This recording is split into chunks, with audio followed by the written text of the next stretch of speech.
Welcome to the Starting Over Podcast. I am your host, Edward Sheldon, aka Dark Logos, and this is the show where we look at the strategies, tactics, and mechanics behind the game of heroclix. This is one of those take three situations, mainly because my hard drive was full up the previous times I've tried to record and caused massive issues. So yay. This is what happens when you record an episode of The Quarry plus do some other things, and bam, no hard drive space. Oh, anyway, brand new year, real fun, getting crack-a-lack and all the other good stuff, getting back in the swing of things.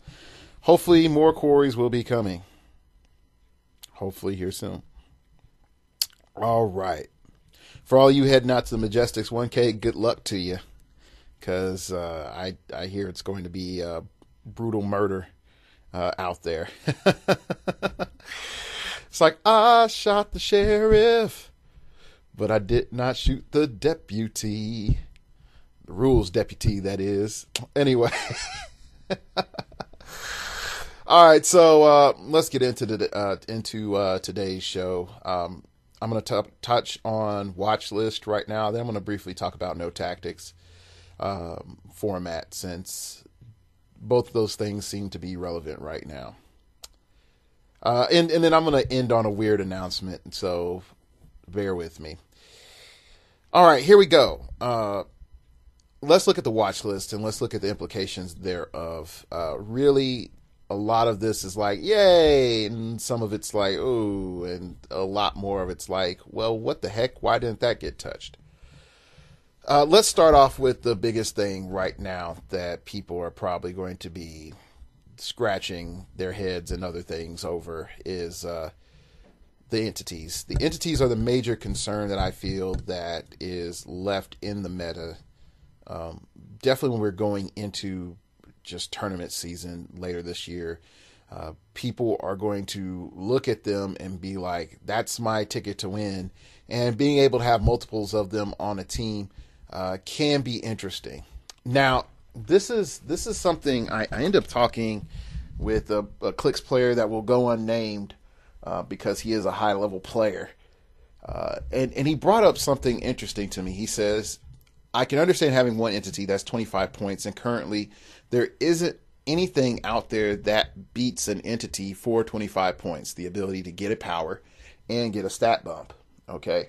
But when you start going into 50 points or 75 points of entity use, you have a problem, because now you're starting to take away characters. At 50 points, you can get a really good support piece. At 75 points, you can get a whole nother attacker. So let's put this more into perspective. Let's say that you have a figure and you have an entity, and the entity would allow your figure the entire time to have +1 damage. So instead of doing 2 damage, you're doing 3 damage. Okay, so that's pretty good. All right. So your figure now does 3 damage for the cost of 25 points. Let's say you have another figure and it allows you to have from 12 attack, 11 attack to a 12 attack. Okay, so now you have a 12 attack and you're doing 4 damage and everything else. All right. That's 50 points right there. And with that 50 points, you've increased your attack and you've increased your damage output. And you've also gained some powers. But, and here's the big but, at that 50 points, now, I could have a support figure that might either have some, cool perplex, or may have some ability that would allow me to, give a character like RCE, so then I could have +2 damage on a character or so on and so forth. The way that we've looked at entities is it makes a character that's 100 points, 150 points, now worth 150 to 200 points with their upfront burst ability, or giving them a power that, in all honesty, was sort of ridiculous and that they were never balanced to have, in spite of Gizmo existing. Minor side tangent. If WizKids thought Gizmo was a good idea, lo and behold, there are going to be other characters that they're going to be like, I give you powers. Yeah. And they don't think twice about it. And so, they're not thinking about, hey guys, let's make sure that, you can't get stupid powers on this one broken figure. They don't think like that. So, when we start looking at 75 points in a 300-point game, now you're looking at, another attack in a turn, 2 more or 3 more damage thrown out there. Rare cases 4, real rare case 4, or a really, really strong support. Okay, really, really strong support. So now we're at this impasse where the magical number is really 2 entities on the team, and then considering that you're not getting the super cool entity keyword or other keywords, you're just getting that core. It makes it a lot more difficult to see certain values in playing multiple entities, because again, what's the meta really like? If you pick map, you have a lot of control. You have a whole lot of control.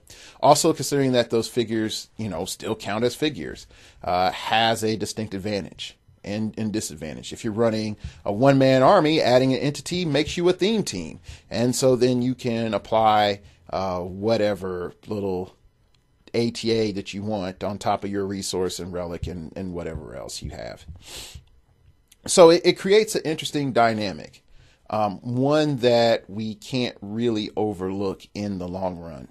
And I would also definitely say, are the entities dead? No. Are the entities valuable? Yes.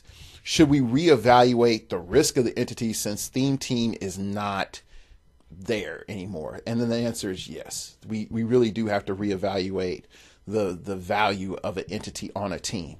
Would I say, in 300 points, putting in 3 or 4 or even 4 entities is a good idea?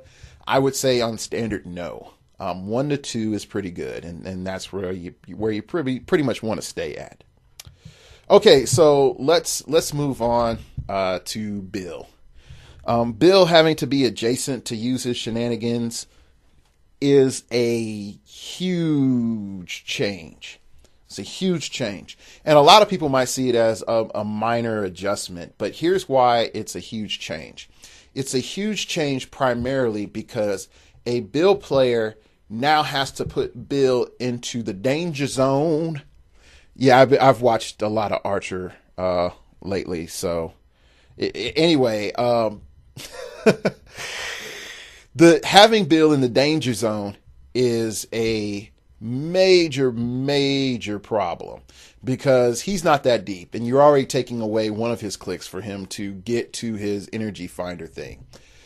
Not only that, we might actually see people, using his ability from Hydra a little bit more often. But now with Bill, you have a different timing. Your timing is, I must make this first shot. If I fail to make this first shot, then there's problems. But I must make this first shot. And so that's why you see things like Proxima, Bill, and, Double Weasel, stuff like that. Now, if we come back to our 300-point game, having to have Bill adjacent when that shot occurs, all it does is do the following. First thing, puts Bill up there in the front. Second, is going to require that you have a taxi for Bill. And third, if you're running shotting to Bill, you have to be mindful of that. And so I would also even say a lot of folks, you got to look at sidestep too, because you can carry Bill and then have Bill sidestep into position because sidestep is a free action. A lot of people forget that. Like, you can do a lot of crazy things with sidestep. But you can have Bill just, sidestep to where he needs to be, and then you just running shot up and shoot. As long as you're adjacent to Bill, then you're good to go. Same thing with the speedsters from Flash, and you give them a sniper rifle or increase their range. They get Speed Force tokens as long as they get adjacent to the person that they're hitting. That's it. As long as you're in that hypersonic speed motion, you get adjacent, then yeah, you get a Speed Force token. So I mean that's how it's worded.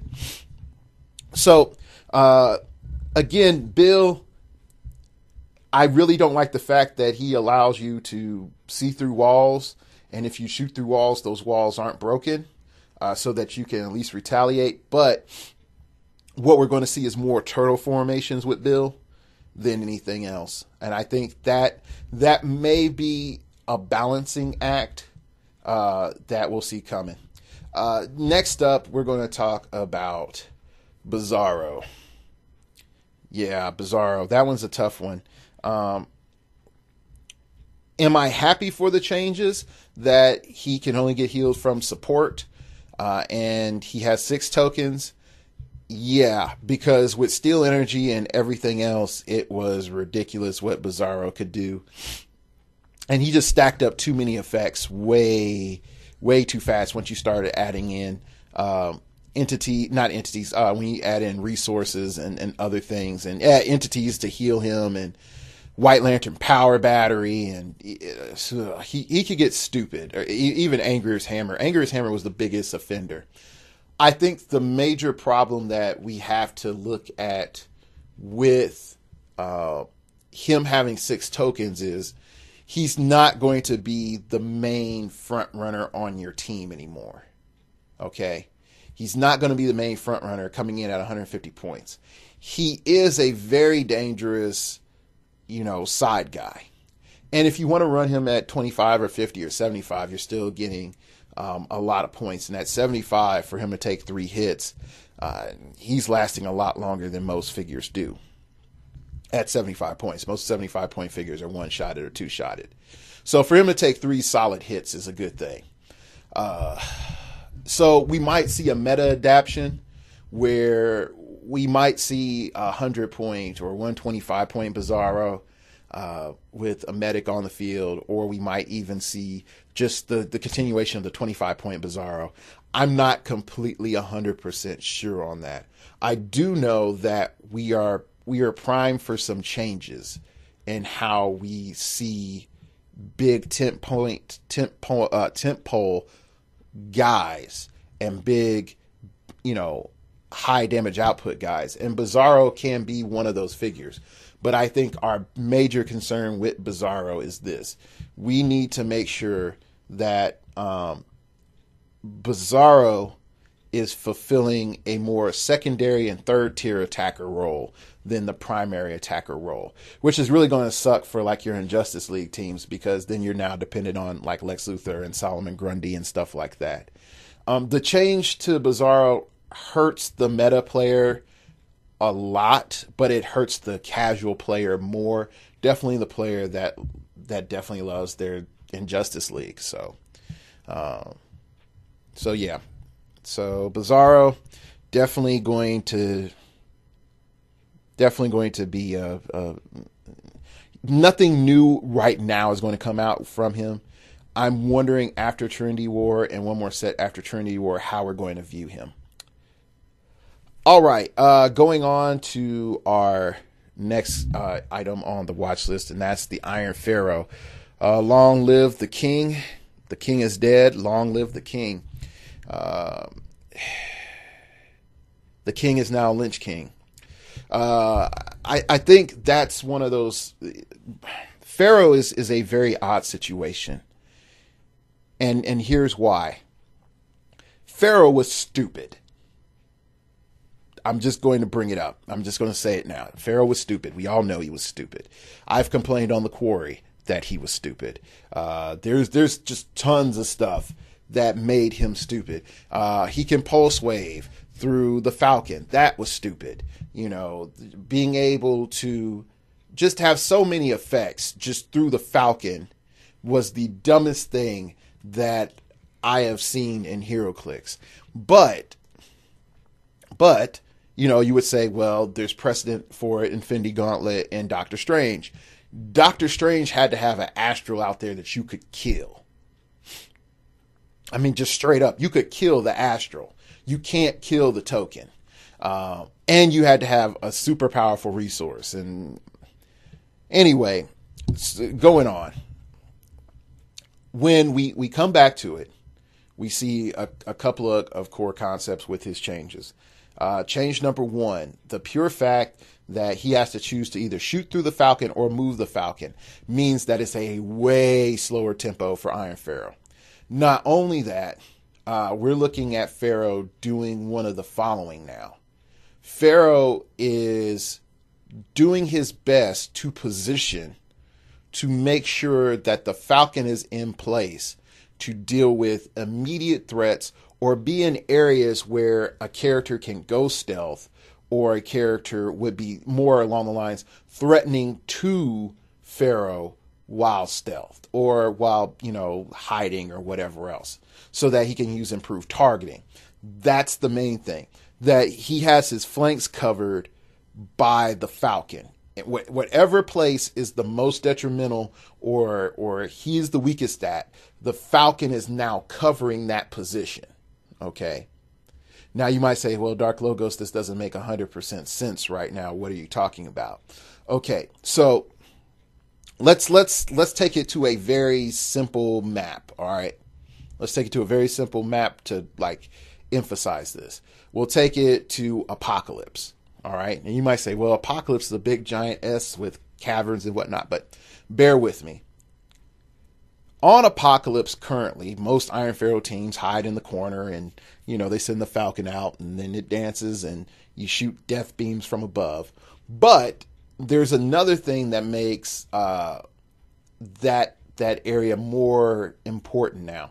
On the Apocalypse map, there's that straightaway shot area. And let's say we have Iron Pharaoh and he's prime to cover that straightaway shot area with his normal attacks. Where is he weak from? Well, he's going to be obviously weak from elevation 2. If you are then able to,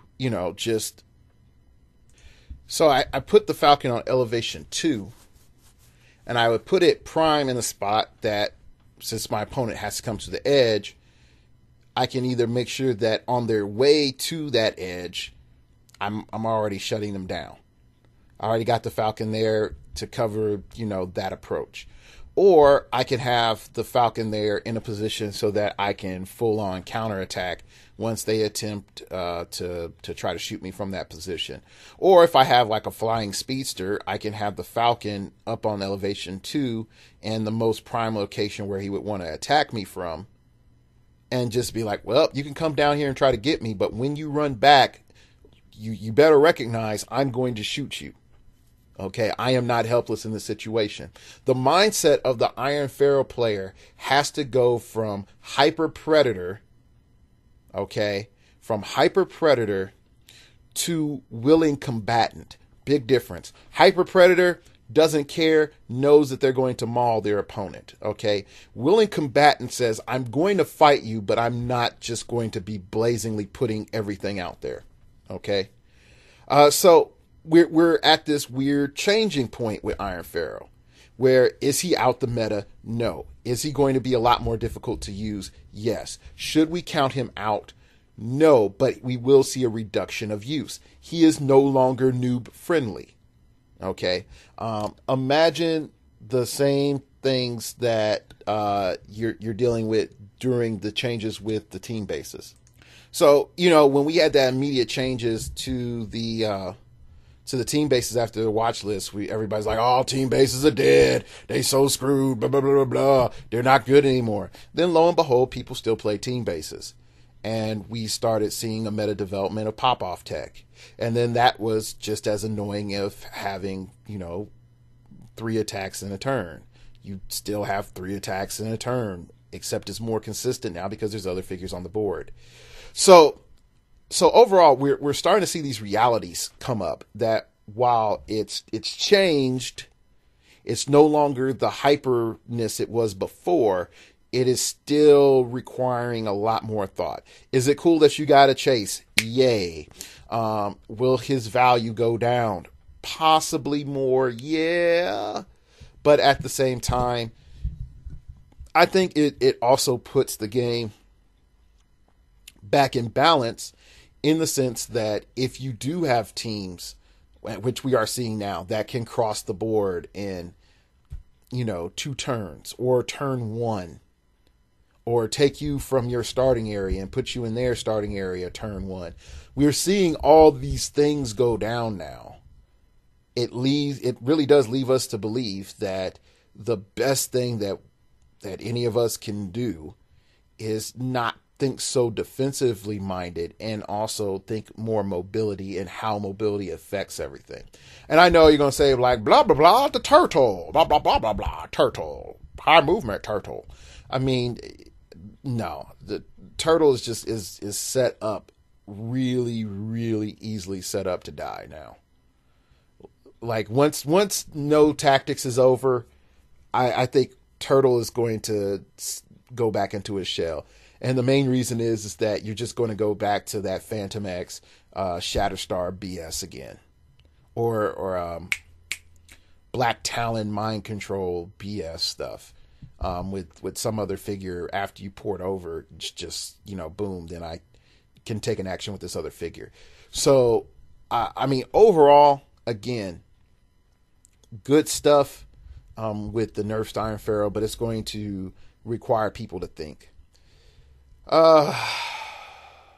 Let's see, Bill, Bizarro, Iron Pharaoh. I feel like I'm missing something.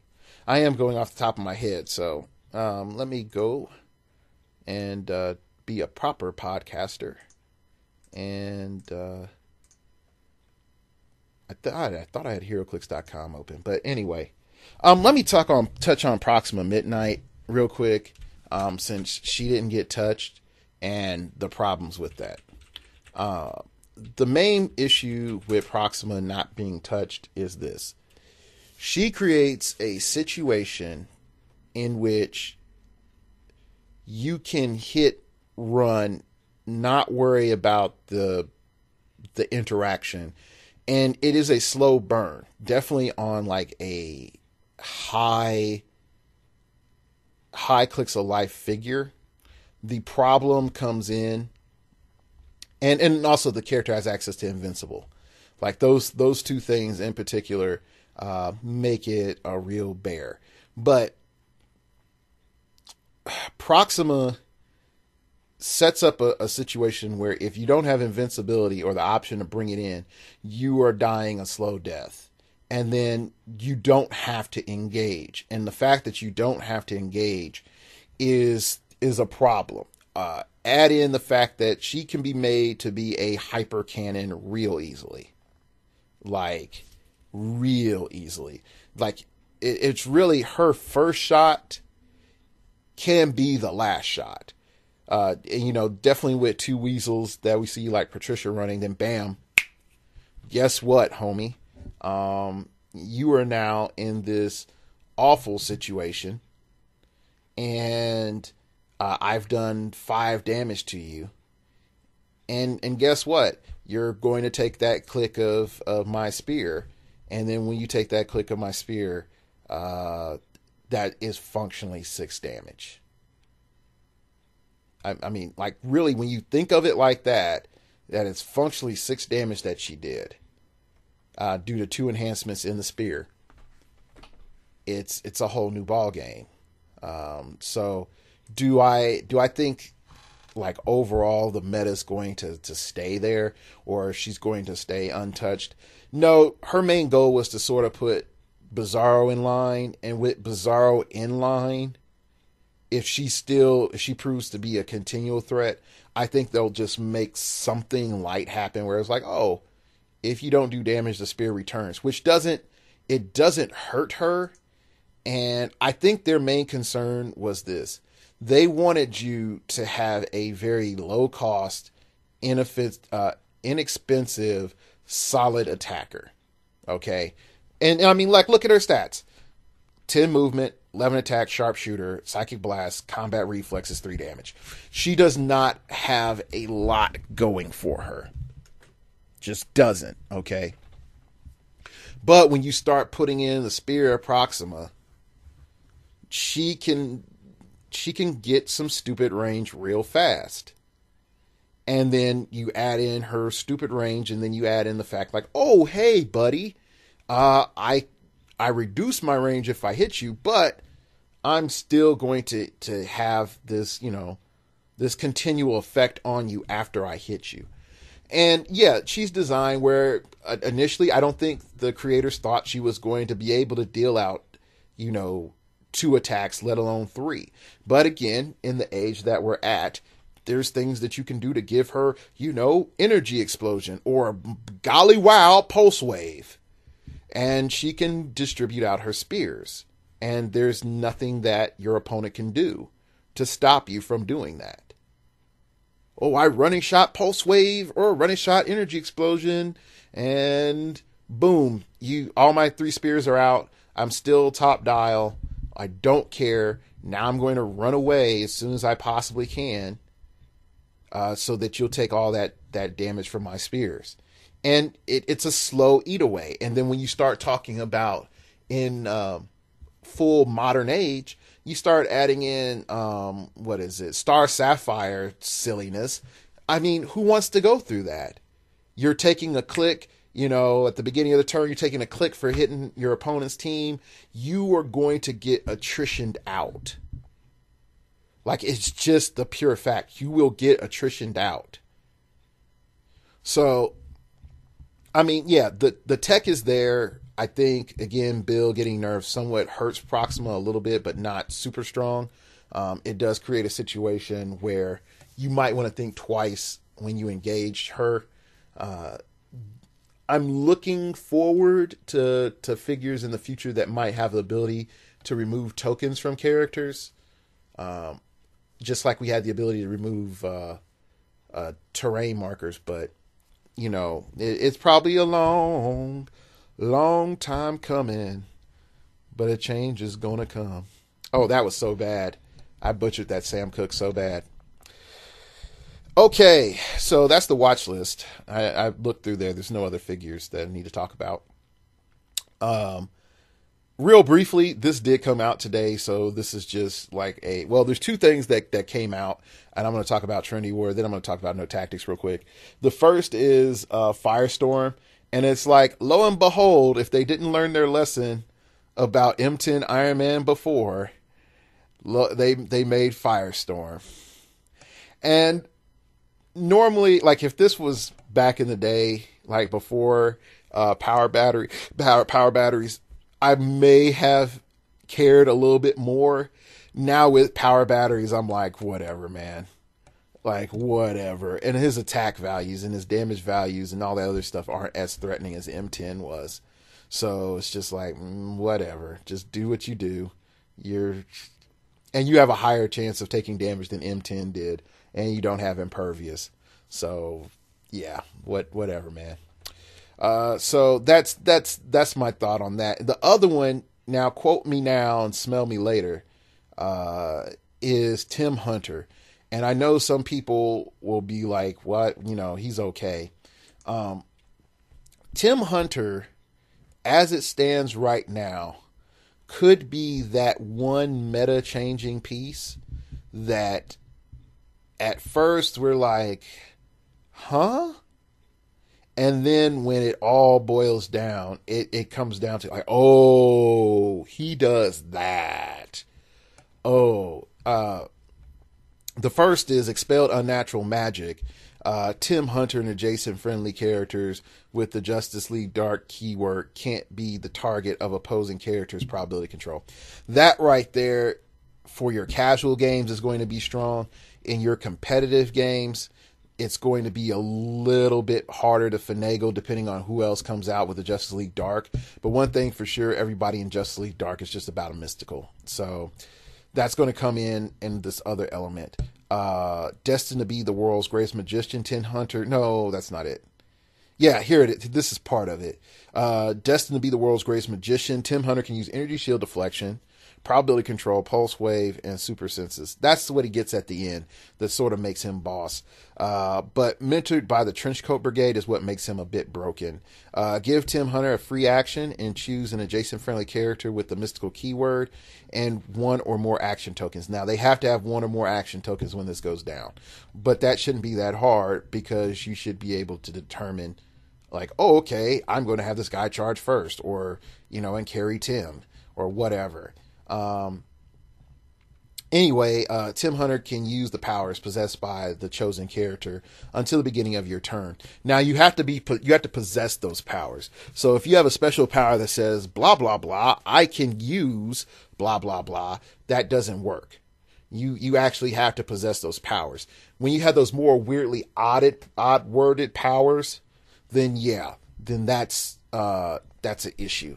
But if you have powers that say you possess super strength and perplex, then go to town. Watch it get real silly real fast. The one thing that I really like about this is, this is Hope Summers on the cheap. But you're able to make him really silly with like charged blades, and there's tons of mystical charged blades, people.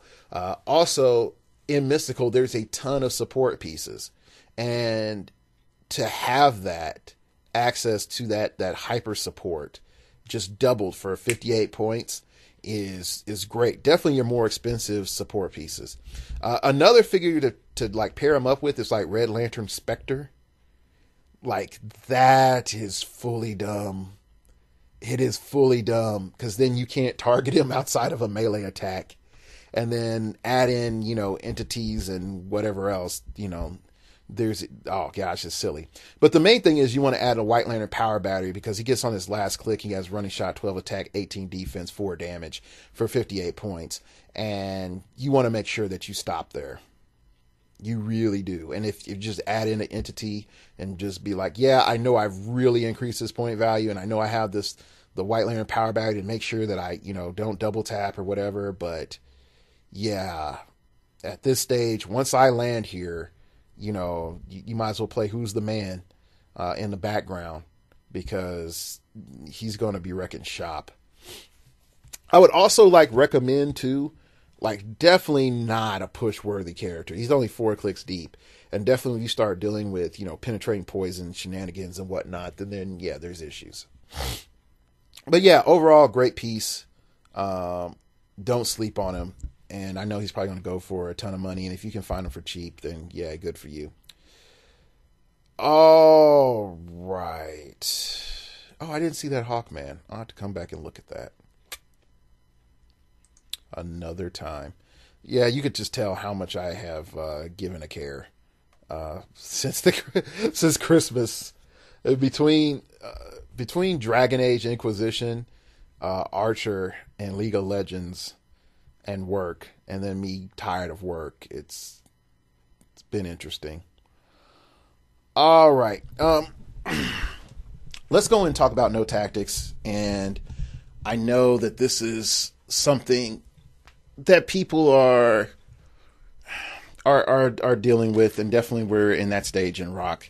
And you might say to yourself, well, Dark Logos, why aren't you talking about No Tactics on the Quarry and stuff like that? Well, sort of do, but this time I could just ramble for, a long period of time without getting interrupted. And and not only that, because that makes it sound bad, I can ramble, and it can be professional. Versus on the Quarry, I can't do that. So that's just like an insight into how that works. Anyway, but the main issue right now that I see that's going on in No Tactics is that we're seeing these swarm formations just to sort of say we got to get all these core roles in since we can't use entities. And we can start to see that, again, 25 points, entities are really, really strong. They allow you to do a lot of things that you can't beat at 25 points.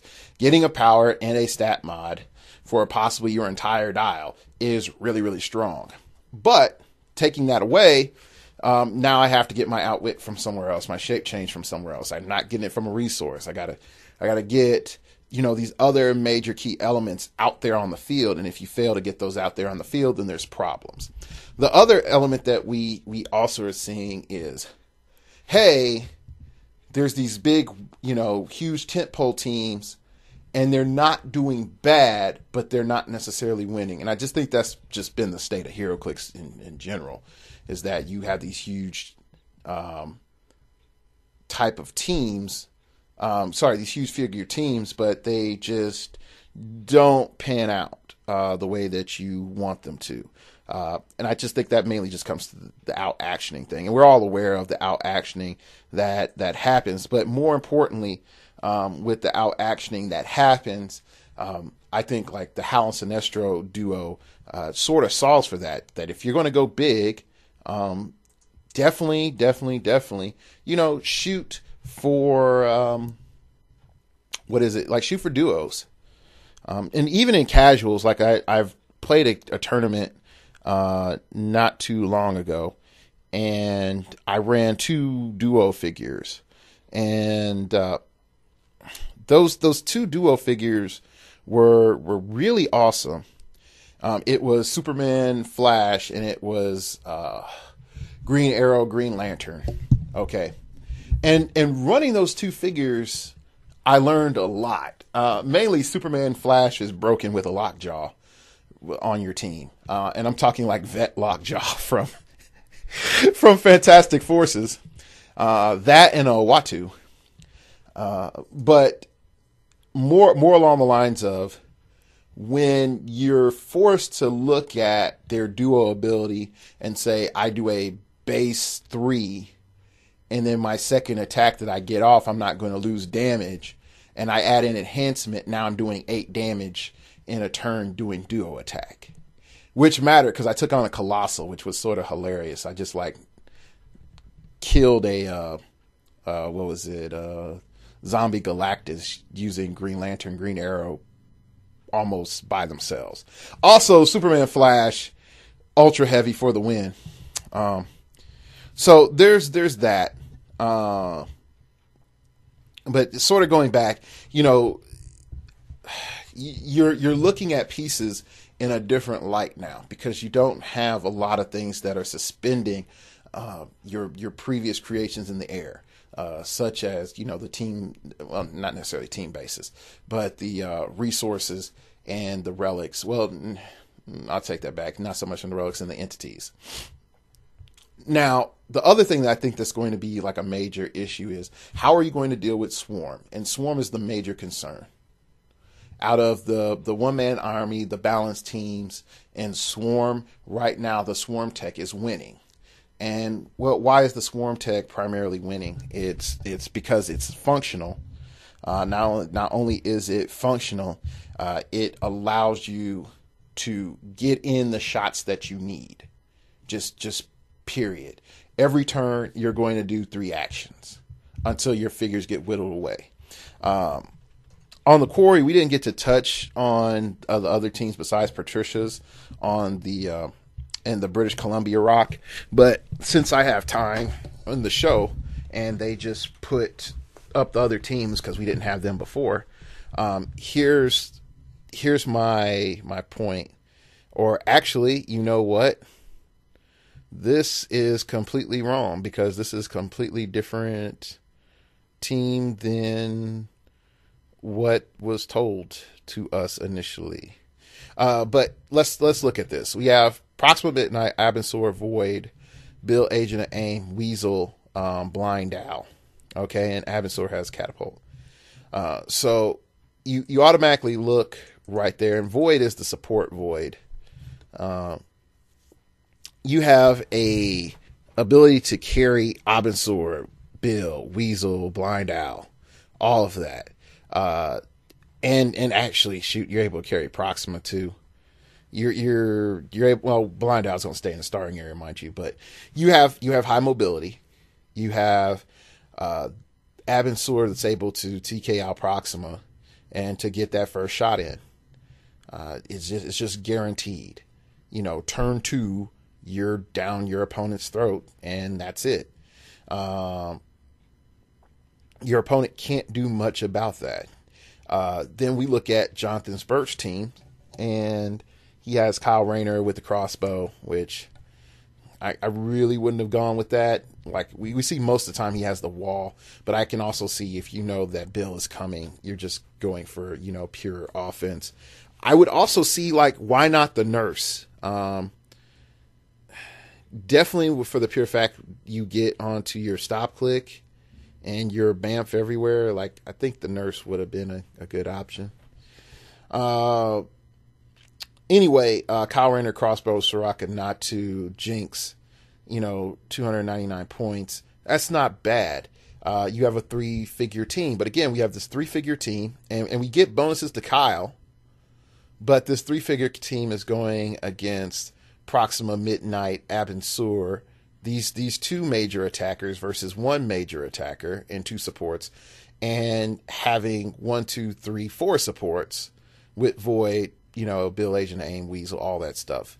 So we're seeing some major, you know, dynamic shifts where we're making 2 figures, a super cannon versus presenting ourselves with the super cannon. And then you have Kevin Staley's team with Abensur plus Wall, and then Bill, Agent of Aim, Blind Owl, Kyle plus Wall.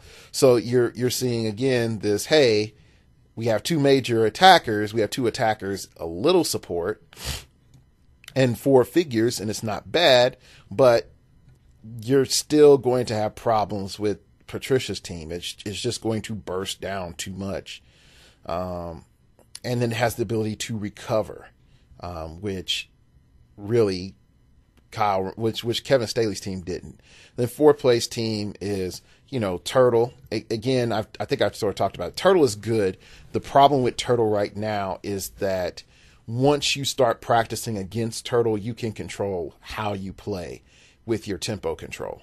It's real easy. When you understand that your opponent is limited by Turtle as well, then that's an issue. Now, one little trick that you know, someone showed me was if you carry Turtle, Turtle's off the map and his effect doesn't kick in.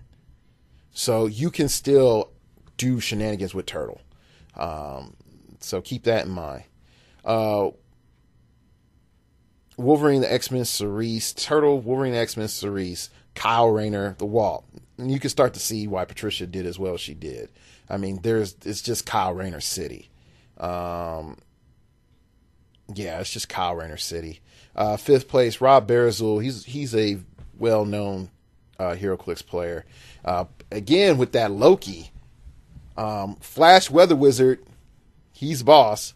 Weasel, he used the common Flash, which I'm sort of scratching my head why, but he did, for whatever reason. The Bat Cycle and Batgirl. I guess he was expecting Copycat? I don't know. But the Bat Cycle was pilot. Oh, Batgirl goes in the Bat Cycle. That's why. That is why. And then Kelly Waters played Tomar 2, Loki, from Fear Itself, Jade, 280. Like, again, you're expecting mad stat bumps playing Jade, and Tomar 2 is there to sort of come in and take some major shots, but you're not going to get theme. And then Loki's just there for prob, and I mean, it's real easy to say, like, boom, take out Loki, you're going to have a bad day. Manning Wong's team, Proxima, Midnight, Void, Abensur. Yeah, he had the same thing as Patricia, so I'm assuming that Patricia and Manny work together. Then there's Alex Borgoni. Again, the same thing as Patricia. Like this, it just seems that there's a group of people that work together and they just brought the same team. Honorable mention, though, the Captain Marvel White Witch combo with Bill, Agent of Aim in the question. Yeah, that's pretty cool. Yeah. Anyway, so you can start to see my point here. Like, everyone is still in this mindset that it's like, okay, well, I'm going to go and have this huge major attacker, and this huge major attacker is going to do all these things. Whereas the golden ratio, that 100 points to 135, is the go-to range of figures in a 300-point meta. It just is. And when you're really examining it closely, we're seeing highly successful teams that primarily have figures in that range. Now, again, I'm not saying Kyle sucks. Kyle Rayner has made it to the final of almost every rock that he's been in since he's came out. The problem is with Kyle is that Kyle has not won a rock, I think, since he came out. So that's something to think about. And yes, when Entities comes out, more stupid silliness. I know. But if we're examining and playing this very closely, we're seeing a high appearance of Proxima. We're seeing lots of people boosting up a figure to make that figure awesome. And we're seeing common threads that are stretching out, that people are willing to take a step back and wait, and have pause. Like here's another team: Al Stark, Team Build, Iron Pharaoh, Bill Asian Aim, Weasel, Black Talent ×2, Blind Out.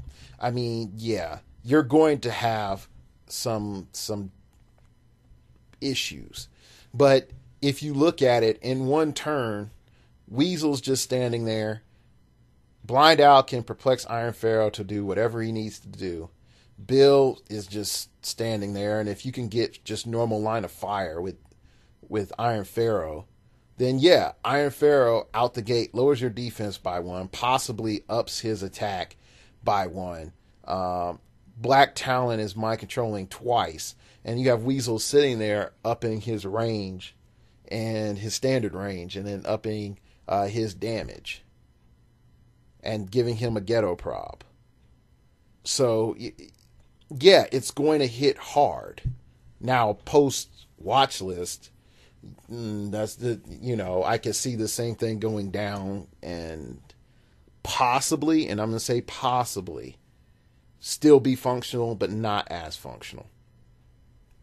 So anyway, that's we're getting the gist that if you're able to handle 4 more figures, then you're good. And then understand, really, like, most of those figures are fragile. I know, like, let's look at that Iron Pharaoh team again, because I like beating dead horses.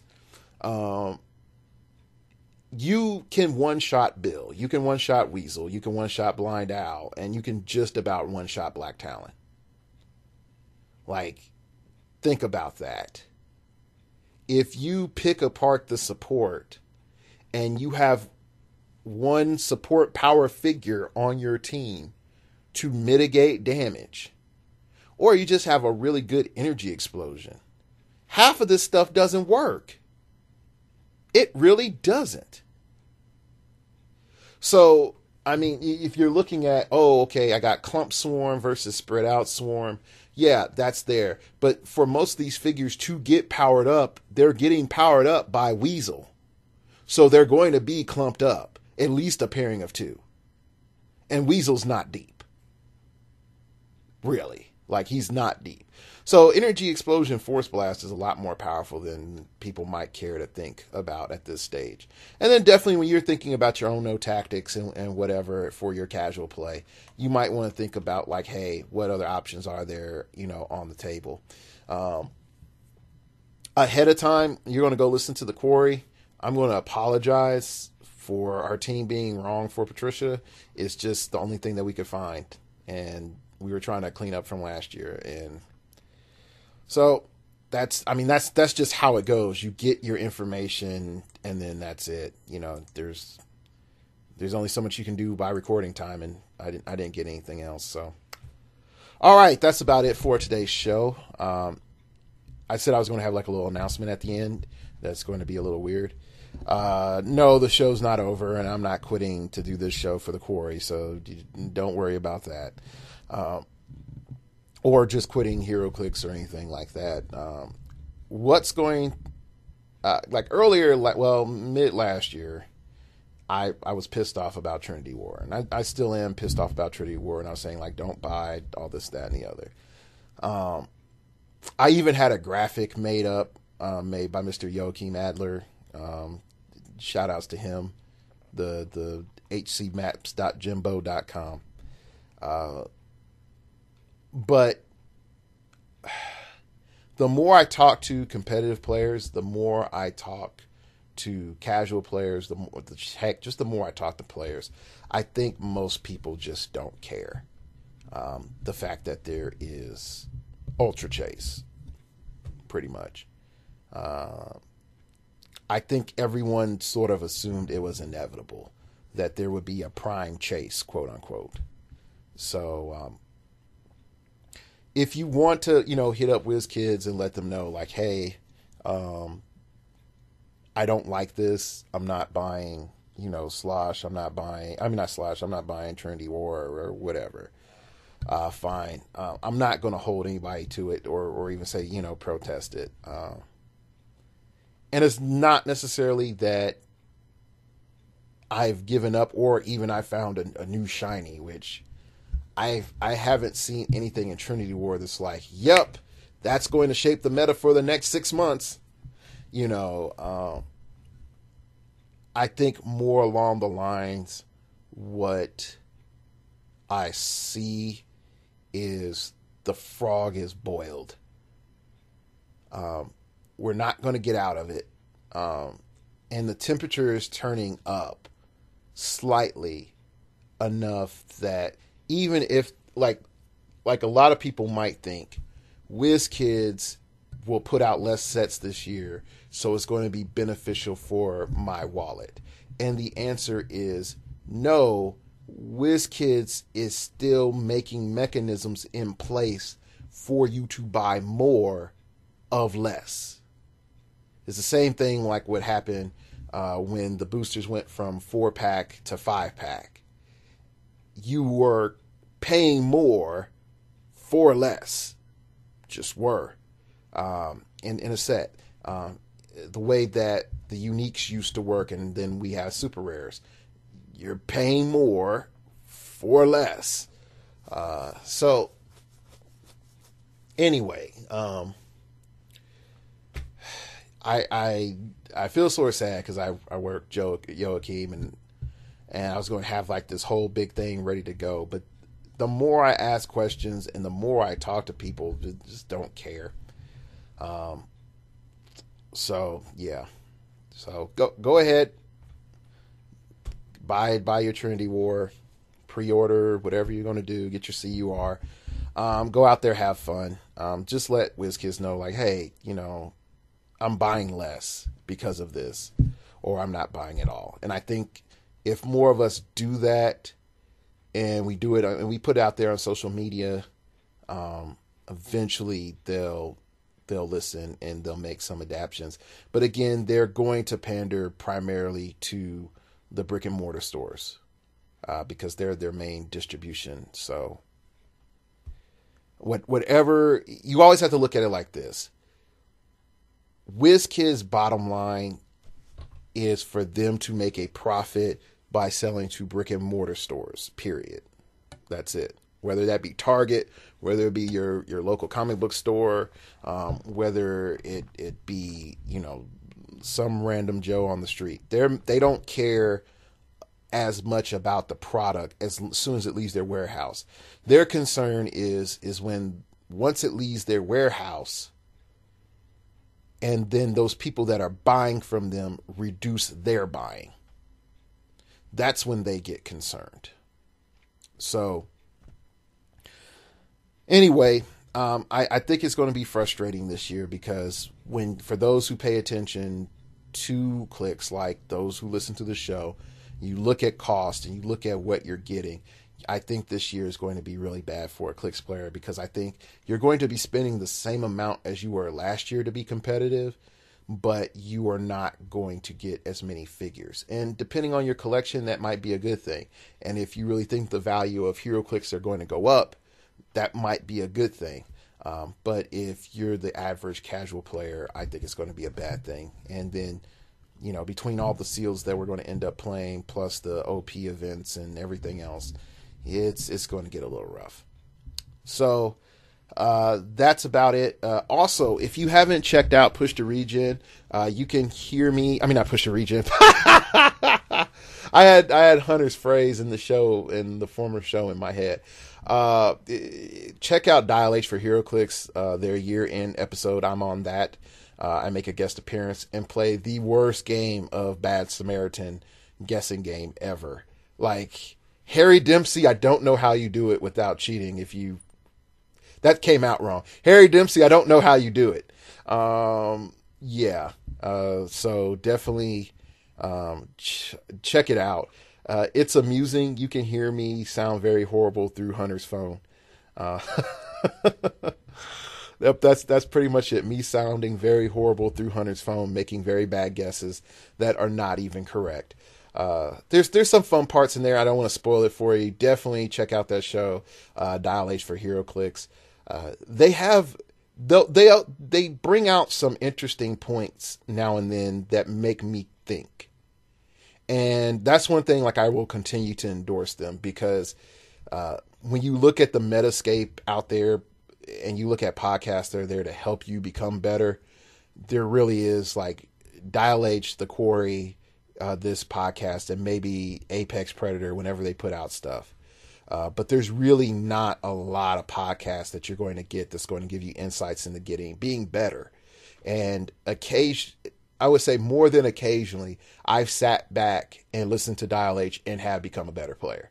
So that's one thing that I would really say, like, hey, I endorse them, they endorse me. It's not just because, I did a show with Hunter. Before we even did The Quarry, I was talking to Hunter, and I was going back and forth with ideas with Hunter. And I know Hunter is definitely a solid, like, meta player and a solid thinker. So anyway, that's it. You can, follow me on Twitter at StartOverPod. It came from outer space and told me, man, you got to get your team together because it's almost time to go play Clicks. You can check out my random musings there, about salsa dancing, about a date, about weird stuff that I see out there in the streets, because it's real out there in them streets, son. It's real out there in them streets. Or whatever else. But mainly you can know when the show is up. You can also subscribe. It helps boost my ranking on the YouTube. Also, it'll boost my ranking on the YouTube. You can know when my show's out, but most of the time it kicks me down to the bottom anyway. So definitely follow me on the Twitter. You can email me at startingoverpodcast@gmail.com. That's startingoverpodcast@gmail.com if you wish to opine. Keep it piffy, keep it interesting, keep it awesome, baby. Definitely let me know what your thoughts on Trinity War preview so far. Also, tell me what you think about WizKids going directly to, like, DC and Marvel doing unboxings. I think they just sort of saw that Glass Cabinet was rocking it and decided to steal his thunder a bit. So many haters. Anyway, tell me what you think about it, like the production, the information, all that, because after watching, like, the last few unboxings, like, I watched part of it with the DC chick, and part of me again sort of felt like, let's find the most attractive nerd that we could and make sure it's a female and have her there, and then the nerd guys will watch.